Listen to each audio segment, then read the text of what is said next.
Go to a mirror, any mirror. Look at your face. Take a good long look. Now I want to tell you something that might bother you a little. That face you just looked at, nobody else has ever seen it.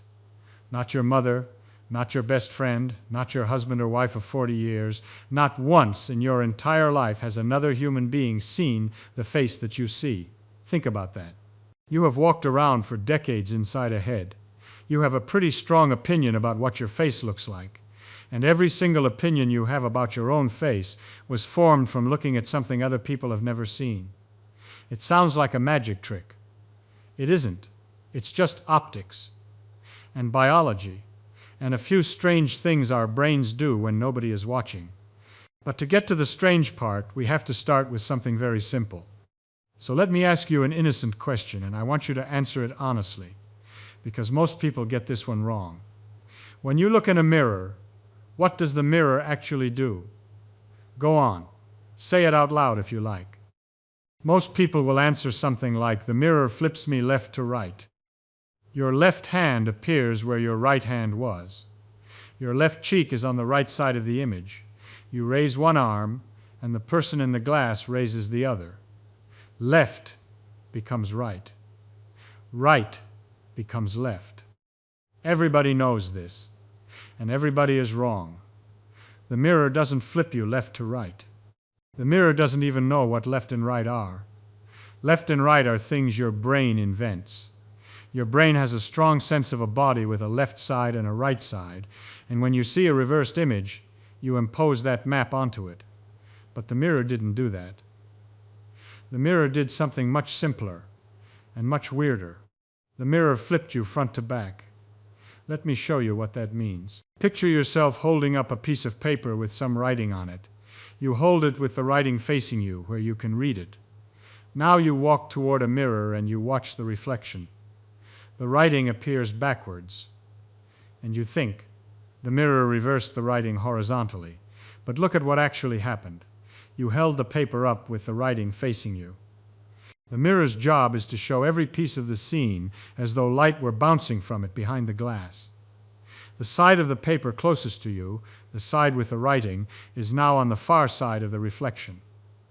The blank back of the paper is facing toward you in the image. The mirror didn't flip the writing left to right. It didn't touch left and right at all. It flipped the paper through itself along the line running from you to the mirror. If the universe had a preferred direction in that room, it would be the one pointing from your nose to the glass. That is the axis the mirror inverts. Everything along that axis gets reversed. Your nose, which pokes toward the mirror, now pokes toward you in the reflection. Your spine, which points away from the mirror, now points away in the opposite sense. It is a flip through a plane, not a rotation around an axis. Up is still up. Down is still down. The mirror doesn't change those, and it doesn't change left and right either. The only thing it changes is depth. What was close becomes far. What was far becomes close. So why does it feel like left and right are being swapped? Here is why. When you look at your reflection, the thing looking back at you looks like a person. So your brain automatically assumes this is a person standing in front of you, facing you. And a person facing you has a mental left and right that are reversed from your own. Their right hand is on your left side. That is just what it is like to face another human being. So when your reflection raises what is, for you, the right hand, your brain sees it as the person facing you raising their left hand. You slap the face-to-face map on top of a physical flip that had nothing to do with left and right. The physics does not mention left and right. Your brain does. If you want a proof that's almost a parlor trick, try this. Lie down on your back and put a mirror flat on the ceiling, looking up at you. Now the axis from you to the mirror is not horizontal. It is vertical. And guess what? The image of your body in that mirror isn't flipped left to right. It isn't flipped up to down either. It's flipped along the new axis, from your chest to the glass. The reflection's toes still point the same direction yours do. The reflection's head is still at the same end, only depth is swapped. And your brain, confused, doesn't bother calling it a left-right flip anymore because there is no face-to-face meeting happening. The physics is the same. The mental overlay is different. That is all that changed. This is the first surprise, and most people walk around their whole lives without ever noticing it. The mirror does not reverse you horizontally. It reverses you along the line of sight, and you have been taught, through thousands of casual glances, to translate that flip into a horizontal swap, because that is the easiest way for a brain that knows about faces to make sense of the image. Good. So now we know one thing. Whatever the face you see in the mirror is, it is not your real face. It is a through-the-plane flip of your real face. If your face were perfectly symmetric, this wouldn't matter. A perfectly symmetric face looks the same after you flip it. But human faces are not symmetric, not even a little. Take a real hard look. One eyebrow sits higher than the other. One nostril is slightly wider. The tip of the nose is not perfectly centered. One corner of the mouth pulls up more when you smile. One ear is closer to the top of the head than the other. Your jaw is probably stronger on one side than the other, because you prefer chewing on one side when you eat. If you have a scar, a mole, a crooked tooth, a dimple, a freckle, a chipped eye tooth, all of these are on one side. If you part your hair, it parts one way, not the other. The asymmetries pile up, one on top of another. A human face, under honest inspection, is a lopsided, crooked, one-of-a-kind arrangement of lumps and textures. The left half of your face, taken by itself, is a different face from the right half. If a careful person took a photograph of you, cut it down the middle, and made a symmetric face by mirroring the left half onto the right, and another by mirroring the right onto the left, you would end up with two different people. Neither of them would be you. And neither of them would look quite right.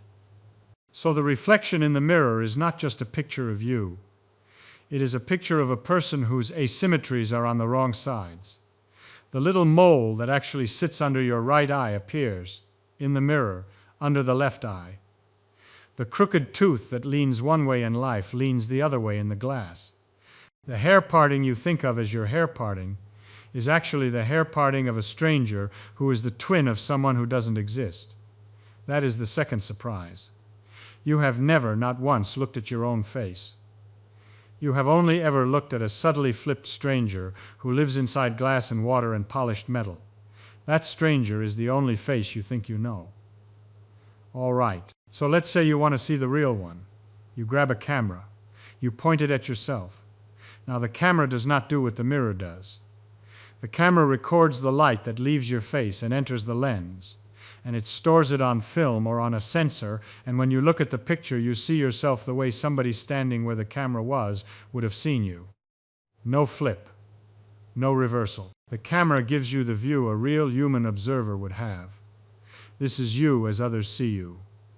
And here is the part that kicks people. When they see that picture, they almost always hate it. They say, "That doesn't look like me." They say, "I take bad pictures." They say, "The camera adds 10 pounds," or "That's not my good side," or "I can't stand the way I look in photographs." Some people tense up so hard before a picture is taken that they cannot look natural in any of them. Why? Why on earth would a faithful picture of a person look less like that person than a flipped one? This is the answer, and it is a real answer, not a hand wave. Your brain has seen the flipped version, the mirror version, thousands of times, tens of thousands, maybe hundreds of thousands, if you are the sort of person who checks the mirror a lot. Every toothbrushing, every haircut, every glance before leaving the house, every reflection in a shop window, a polished spoon, the dark screen of a television set, the side of a kettle. Your brain has built up a very strong model of what your face looks like, and that model was built entirely from flipped inputs. When you look at a regular photograph, your brain compares the photo to the stored model. And all the asymmetries are on the wrong side. The eyebrow that sits a little higher is now higher on the opposite side. The mole is in the wrong place. The mouth crooks the wrong direction. Your brain does a calculation, not a conscious calculation, a perceptual one, a thing that happens in a fraction of a second, and it says, "This is almost me, but something is off." And the feeling that comes out the other end of that calculation is the feeling of wrongness, not quite you, a little uncanny, a little unflattering. The photograph does not match the inside of your head, and your brain, trusting the inside of its own head more than the photograph, declares that the photograph is wrong. You think the camera is lying. The camera is telling the truth. The mirror is the liar. But the mirror has been lying to you your whole life, and you have grown to trust it, the way a person who grew up eating too much salt comes to trust salty food and finds unseasoned cooking bland. This phenomenon has a name. It is called the mere exposure effect, and it was studied quite a lot by a fellow named Robert Zajonc starting in the late 1960s. He showed that people tend to prefer things they have seen before, even if they don't consciously remember seeing them. The more you've been exposed to something, the more you like it. The effect shows up with pictures, with shapes, with words, with melodies, all kinds of things. And some researchers, Mita and Dermer and Knight, ran a very simple and very cruel experiment in the late 1970s. They took a photograph of each of their volunteers and printed it two ways. One print was the ordinary unflipped photograph. The other print was flipped, like a mirror image. They showed both prints to each volunteer and asked which one they preferred. The volunteers overwhelmingly chose the flipped print, the mirror version. It looked more like them, more natural, more attractive. Then the researchers showed both prints to the volunteers' close friends and family members and asked which looked more like their friend. The friends picked the normal print every time, because the friends have been seeing the real face their whole friendship. They have the right model, you have the flipped model, and the two of you cannot agree on which picture is the better likeness, because neither of you is looking at what you think you are looking at. So the face you believe is your face is not the face your friends have spent years learning. And the face in the photograph, which does look like your friend's face of you, doesn't match your own internal picture. Everyone who loves you loves a face you have never seen. You love a face they have never met. That is 3 surprises. We are not done. We are not even close to done. I said the camera tells the truth. That was not quite correct. The camera tells a truth. Many, many truths. Different truths. And which truth it tells depends on a thing you have probably never thought about, which is the focal length of the lens. Look at what this means. Imagine you have 2 cameras. They both have sensors. They both have lenses. But one of them has a short lens, what photographers call a wide angle, and the other has a long lens, what they call a telephoto. You use each of them to take a photograph of the same person's face. You stand at different distances to fit their face in the frame the same amount. With the short lens, you have to stand very close. With the long lens, you stand far away. The photographs you get are not the same person. They are drastically different people. With the short lens, close up, the nose looks big. The ears look small. The forehead and chin look a little pulled back. The face feels like it has been pushed forward in the middle and dragged backward at the edges. It looks a little like a funhouse mirror. With the long lens standing far away, the nose looks normal-sized. The ears look correct. The face feels flatter, like a coin, with everything at roughly the same apparent depth. Why? Because of plane geometry. When the lens is close to the face, the nose is, in relative terms, much closer to the lens than the ears are. Suppose the nose is about 6 inches from the lens, and the ears are about 9 inches. That is a difference of 1.5 to 1. Things that are closer look bigger. The nose takes up more of the frame than it should, because it is so much closer than the ears. Now move the lens far away. Say you stand 12 feet from the person and use a long lens to zoom in. Now the nose is 12 feet away and the ears are 12 feet and a few inches away. The difference in distance is trivial compared to the total distance. The nose and the ears come out at nearly the same relative size. The face looks flat, balanced, and to most observers, more natural. Here is where this gets personal. Most self-portraits, the kind people take by holding a small camera at arm's length in front of themselves, are taken with a short focal length lens from about 1.5 feet away. The nose is the closest thing to the lens. The ears are much farther. Your nose in such a portrait looks bigger than it really is. Your ears look smaller. Your face appears wider in the middle and narrower at the edges. It is a funhouse distortion. Professional portrait photographers, the people who take wedding pictures and studio portraits and magazine covers, know about this. That is why they use long lenses and stand across the room. They want the face to look like a face instead of a cartoon. They want the nose to be the nose, not a nose amplified by ignorant geometry. So the same face, in the same light, in the same second, looks like two different people, depending on how far the camera is. Now ask yourself a simple question. What distance does a real human being stand at when they look at your face in the ordinary course of things? In conversation, maybe 3 to 6 feet. In a crowded room, 5 to 10 feet. Across a table at dinner, about 3 feet. Rarely closer than 2 feet, unless you are about to kiss them or whisper something, and even then only briefly. So the face your friends actually see, the face that enters their eyes hundreds of times a year, is more like a long-lens portrait than a close-up self-portrait. Every time you take a picture of yourself with a camera held at arm's length, you are producing a distorted version of your face that no human who has ever spoken to you has actually seen. It is a valid optical projection. It is also a projection that real biological observers essentially never make on you. The camera tells a truth, but it is the truth of a geometry your friends do not use. That is the fourth surprise. Not all photographs of your face are the same face. The same lens produces different faces at different distances. The nose you see in the bathroom mirror held 18 inches from your face is a different nose from the one in your passport photograph, which is a different nose from the one in a close-up snapshot. They are all geometrically valid. Only 1 or 2 of them correspond to what another human being, looking at you from conversation distance, actually takes into their eyes. Layer by layer, we are uncovering more trouble. But we are still talking about photographs, as if the problem is the camera. Let us set the camera aside for a while and think about what it means for an eye, a real, wet, biological eye, to look at a face.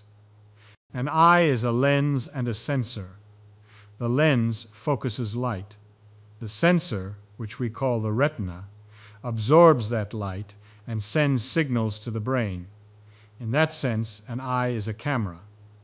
But it is a camera with an astonishing number of strange features that no photographer would ever design. For one thing, the retina is not a flat grid of identical pixels.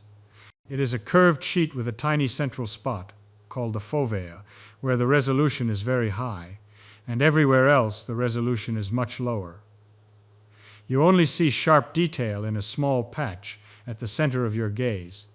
Everywhere else is blurry, color poor, and low resolution. The rest of your visual field is built from scraps. The trick is that your eye is always moving. It flicks from one place to another several times a second, in little darting motions called saccades. Between the saccades there are quick drifts and microtremors, all of them happening below your awareness. Your brain takes all these scraps of high-resolution data from 100 different directions and stitches them into what feels, experientially, like a full, rich, crisp picture of the world in front of you. It isn't. The picture you experience is a construction. Your brain has filled in most of it from memory, from expectation, from rapid relooking. When someone looks at your face, the same process is happening in their head. They are not seeing your face the way a camera sees it. They are flicking between your eyes, your mouth, the bridge of your nose, the corners where things move, assembling an impression from a dozen tiny glimpses, most of them brief. The impression of your face that lives in their mind is not a snapshot. It is closer to a mosaic built from flashes of attention over time. This matters because a photograph is frozen. A human observer is not. When your friend looks at you for 3 seconds, She is not staring at one static image for 3 seconds. She is taking in dozens of slightly different images, caught at different moments, with your face moving slightly, your eyelids blinking, your mouth adjusting, your expression shifting. Her brain averages and combines and lets the most important pieces dominate. Her memory of your face is an average, weighted toward certain moments more than others. A single frozen photograph catches one of those moments. It is almost never the weighted one. It is almost always a random frame, maybe between blinks, maybe in the millisecond between 2 expressions, maybe in the tiny window where your mouth is mid-word and your jaw is mid-drop. Your face passes through many configurations in a day. Most of those configurations are not ones your friends' brains have imprinted on, but a photograph is just as likely to catch any of them as any other. That is why so many photographs of people look wrong. The photograph caught the face in a fraction of a second that nobody's visual memory has ever dwelt on. The face is real. The moment is real. But the moment is not the one that shows up in anybody's head when they think of you. 5th surprise. The face other people see is not a single image. It is an average, a smear, a mental smudge built from thousands of small glances. A photograph is a crisp random frame. The two almost never match, because a random frame almost never coincides with the weighted average of many glances. There is something even stranger lurking inside this point, and I want to pull it out explicitly, because I think it is the most private oddity of the whole business. When you look at yourself in a mirror, you are posing. You don't think you are. You think you are just checking your teeth, combing your hair, or glancing to make sure your collar is straight. But the instant you meet your own gaze in the glass, a whole set of tiny muscles in your face adjusts. You soften your expression a little. You lift your eyebrows, ever so slightly. You pull your chin back or forward. You arrange yourself. You become, for the duration of that glance, a subject being observed by a watchful audience of one. And the audience is you. Your friends never see that face. They have never, in their whole time knowing you, seen you at the exact instant you caught yourself in a mirror. They see you mid-laugh, mid-sneeze, mid-argument, mid-bite of a sandwich, mid-yawn, mid-sob. They see all the messy, real configurations. The mirror only ever shows you the composed, aware, posed version, the version that exists nowhere else in the universe except in reflections. So not only do you have a flipped model and a lens-distorted model, you have a posed model, a curated model, a face that has been gently arranged for inspection every time you inspected it. It is as if a painter painted 1,000 portraits of you, but each portrait was painted while you were holding still and trying to look your best. None of the portraits includes the face you wear in real life, because in real life you are never holding still and trying to look your best. You are eating cereal and watching the kettle boil. That is the 6th surprise. Let me add another layer, because we are still not at the bottom. Let me talk about light.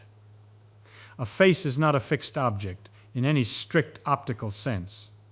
It is a surface onto which light falls from somewhere, and the light that bounces off that surface is what the eye or camera records. Change the light, and you change the face. Shadows under the eyes, a highlight on the cheekbone, a darkened hollow at the throat, a flare of brightness on the forehead, the sharpness of the shadow beside the nose, the depth of the shadow under the bottom lip. All of these are properties of the light, not of the face underneath. A face under a noon sun in an open field looks different from the same face sitting under a warm lamp. Different from the same face under a single cold bulb hanging from a kitchen ceiling. Different again under the flicker of a fire. When a photograph is taken with a bright flash pointed straight at the face, the light source is essentially a point, close to the camera, aimed flat at the subject. This kind of lighting is known in the trade as on-axis flat lighting, and it is famously unkind. It erases the shadows that give the face its shape. It flattens the nose. It wipes out the cheekbones. It makes skin look waxy and pale. It catches every pore and blemish in merciless detail. It is about the worst possible lighting for showing a face the way humans actually experience faces. Why do humans almost never experience faces in this kind of lighting? Because in nature the light comes from above. The sun is up there. Indoor lamps are up there. The sky is up there. A face under normal light has a consistent pattern of small shadows. A shadow under the brow, a shadow beneath the nose, a shadow under the chin. These shadows are so reliable that your brain has learned to use them as part of its face recognition machinery. You expect them. A face without them looks wrong. A face with them reversed, as in a flashlight held under the chin, looks so wrong that storytellers use underlighting for centuries to signal that a character is menacing or ghoulish. So any time you look at yourself in unusual lighting, a public restroom, a dressing room, a parking garage, a harsh overhead bulb in a stairwell, you are seeing a face that doesn't match the face anybody has in their head for you, including yourself. And any time a flash goes off in front of you at a party, the picture that comes out afterwards is lit in a way that ruthlessly strips off the depth cues your face usually wears. You look at it and think, that's not me. You are right. It isn't the you anybody knows. It is a valid physical record of the light that bounced off your skin. It is not a record of the face anybody loves. That is the seventh surprise. Now let me add one more before we begin to tie this up, because I want to talk about motion. Your face moves. It moves constantly. Even when you think your face is still, the muscles around your eyes and your mouth are making tiny adjustments every few seconds. A resting face is almost never truly resting. And when a face moves, it tells you things about the person behind it. Flickers of expression, sometimes called micro-expressions, lasting only a fraction of a second. A quick flash of doubt. A twitch of amusement. A brief tightening around the eyes when something bothered the person, suppressed almost immediately, but you caught it, even if you don't know you caught it. Your friends know your face in motion. They know the shape of your smile as it builds. They know the speed at which your face crinkles when you are about to laugh. They know how your eyes react a half second before the rest of your face when someone tells a joke. They know what your face does when you are listening, what it does when you are tired, what it does when you are arguing, what it does when you are bored. These patterns, these journeys through time, are as much a part of what your friends call your face as any single frozen instant. A photograph captures none of it, not one bit. A photograph is a single instant, pulled out of the stream and mounted on a pin like a butterfly. It cannot show motion. It cannot show the climb of a smile. It cannot show the unwinding of a laugh. It cannot show the pacing of your blinks, which is as characteristic to your loved ones as the color of your eyes. Every photograph of your face, even a perfect one with good lighting, a proper lens, and no mirror reversal, is missing one of the central ingredients of what other people mean when they say you. That is the eighth surprise. The face your friends see is not really a face. It is a face in motion. It is a thing with a time dimension, not just a spatial one. Freezing it into a still image is not the same as showing it. It is more like showing you one frame from a film and asking you to decide what the film is. Let me put all of this together, because once you see how it layers up, the conclusion is stranger than any individual layer suggests. When you look in the mirror, you see your face reversed along the side axis, in real time, in motion, with whatever lighting is in your bathroom, at whatever distance you usually stand, with your expression gently composed, because you know you are watching yourself. Your brain has seen this thousands of times and has built a rich, confident model of it. You are the world's expert on that image. When your friend looks at you, she sees your face unreversed, at a different distance, in whatever light is around, in motion, with you doing things you only do in front of her, speaking to her, smiling at her, listening to her, arguing with her, laughing at her joke. Her brain has seen that face many times, in many lightings, in many moods, and has built a rich, confident model of it too. She is the world's expert on that image. Now stand the two of you side by side. Your face, as a slab of bone and skin, has not moved. It is the same arrangement of bones, skin, muscle, and fat in both cases. But the model in your head and the model in her head were built from inputs that do not overlap. Her model cannot be reconstructed by taking your model and flipping it. The flip is only one piece. Add the different lighting history, the different distances, the different angles, the different captured moments of motion, the posed versus unposed difference, and the two of you are each experts on different people who happen to share a name. A photograph is a weapon thrown into the middle of this disagreement.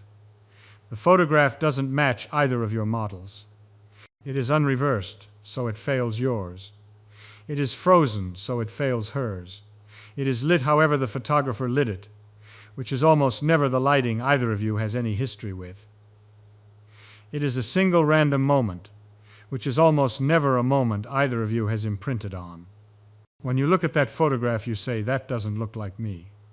When your friend looks at that photograph, she says, "That looks a little off." You both think the photograph is wrong. But the photograph is a perfectly valid projection of the same physical face. It is simply a projection that neither of you has trained your brain on. Are we done? We are not done, because I want to drag one more player into this room. And that player is you, watching video of yourself. Video is supposed to fix all this. Video is motion. Video is time. Video catches the face doing the things a face does. Surely video shows you your real face, at last. It doesn't. It still has most of the problems. The lens still distorts. The lighting is whatever it happens to be. The color rendering is limited. The resolution is not the resolution of your eye. And critically, you are watching yourself from outside. The video sees you the way other people see you, unflipped. So when you watch video of yourself, you are watching a near stranger, because the model in your head is the mirror model, not the video model. You look at yourself talking on a recording and think, "Do I really hold my head at that angle? Do I really purse my mouth that way?" The answer is yes. You always have. It is just that you have never, until that recording, watched yourself do it from outside. And then there is the voice. Your own voice on a recording never sounds like the voice inside your head. This has nothing to do with mirrors. It is another entire category of illusion. When you speak, the sound of your voice travels to your ears two ways. Part of it goes out of your mouth, through the air around you, and back in through your ear canals. That is the part other people hear. The other part does not travel through the air at all. It travels through the bones of your skull, directly from your vocal cords and throat to the cochlea in your inner ear, without ever leaving your head. That second pathway adds a lot of low frequency, a kind of warm rumble, to your perception of your own voice. It is like the difference between hearing a drum in the next room and hearing it with your cheek pressed to its side. When you hear a recording of yourself, the bone-conducted part is gone.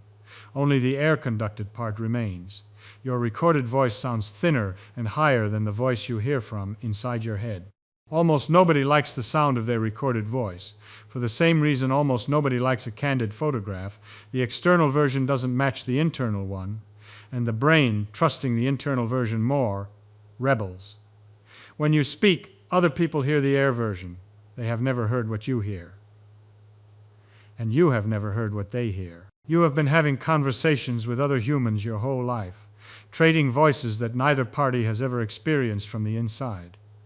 So to lay out the mess plainly, you are walking around in a body whose face you have never looked at directly, whose voice you have never heard the way others hear it, whose expressions in motion you have never seen except reversed and composed, and whose photographs are random frames, shot with arbitrary lenses, under arbitrary lights, at arbitrary instants. The only evidence you have about what you really look and sound like to other people is their testimony. And their testimony is itself drawn from their own filtered, averaged, lit one way, seen from one distance private model. There is no such thing as what your face looks like. There are projections. There are views. There are stored averages. Each is valid. None is the real face. The real face, in the sense of a single canonical image that matches everybody's experience of you, does not exist. It was never there. Let me tell you something I find quite lovely about this. because I have been talking as though we have a problem. We don't have a problem. We have a much richer situation than the word face suggests. Your face, as a thing in the world, is a surface, a shape, a particular arrangement of features with asymmetries and colors and small inherited traits from your parents. That part is real. That part is unambiguous. If you had a laser scanner that could measure geometry down to a fraction of a millimeter, you could capture the exact shape. That shape exists, quietly, every moment of your life, under every light and in every mood. It is sitting on the front of your skull right now, as you listen to me, not caring what anybody thinks of it. But your face, as it appears in anybody's mind, is not that shape. It is a projection onto a retina, passed through a lens, corrected by a brain, averaged over many encounters, colored by feelings, merged with memories of what you sounded like and how you smiled at them on particular occasions. Your face, in that sense, does not live in your body. It lives in the minds of the people who have looked at you. You have one of those minds, too. The face that lives in your mind is the face you have seen in mirrors and self-portraits. It is one view. It is not the view other people have. It is not better. It is not worse. It is just different. And the small jolt of discomfort you feel when you see a photograph of yourself is not because the photograph is lying to you. It is because you are meeting, for a moment, a version of yourself that belongs to somebody else's world rather than your own. The next time someone you love looks at you, try to remember that they are seeing a face you will never see. They have assembled, over years, a face that is theirs in a real sense. A face built from 1,000 conversations, 1,000 small expressions, 1,000 moments of light falling this way or that, 1,000 recoveries of your face out of a crowd. That face is not a copy of the one in your head. It is a different face, belonging to their private world. And the face they love, the one their eyes hunt for in a full room, is not the face in your bathroom mirror. It is its strange, unflipped, time-smeared, warmly lit cousin. You, looking back at them, have built the same kind of face of them, inside your own head. A face they have never seen. A face that exists nowhere in the universe except in the space behind your eyes. Everybody, in every room in the world, is carrying around a private gallery of faces that nobody else will ever see. The people in the gallery are real. The portraits are not photographs. The portraits are made of light and time and attention and preference and love and argument and 1,000 glances across 1,000 tables. That is the deepest thing I want you to take from all of this. The face, which seems like such a simple public thing, turns out to be one of the most private and constructed things we have. Two people can look at each other across a dinner table, and neither of them is seeing what the other sees. And yet, somehow, they still recognize each other. They still know each other. They still walk through a world where faces have meaning, not because the face is a fixed object out there, but because the brain is unreasonably good at building faces out of scraps and smudges and guesses, and treating those inventions as real. We live, mostly, inside each other's inventions. So, go back to the mirror. Study the face. Study the asymmetries, now that you know they are there. Find the mole. Find the crooked tooth. Find the eyebrow that sits a little higher. Find the ear that is not quite level with its partner. Find the side of your mouth that pulls up first when you smile. Now, in your mind, take all of them and flip them across the center line. Put the mole on the other side. Part the hair the other way. Turn the tilt of your smile around. Imagine the face you have never seen. The face your mother saw when you were born. The face your friends greet in line at the coffee shop. The face in the wedding photographs of a wedding you haven't had yet. That face is the one everybody else knows. That is the face that walks through the world under your name. It carries your voice and your history and the small private weather of whatever mood you happen to be in. It meets strangers and makes them into friends. It receives news, good and bad. It is loved and argued with and remembered. And you, its owner, have never once in your whole life met it face to face. I would like to hear from you on this. Of all the asymmetries you carry around on your own face, which one surprised you most when you thought about which side it is really on? Which piece of the real you have you been living without?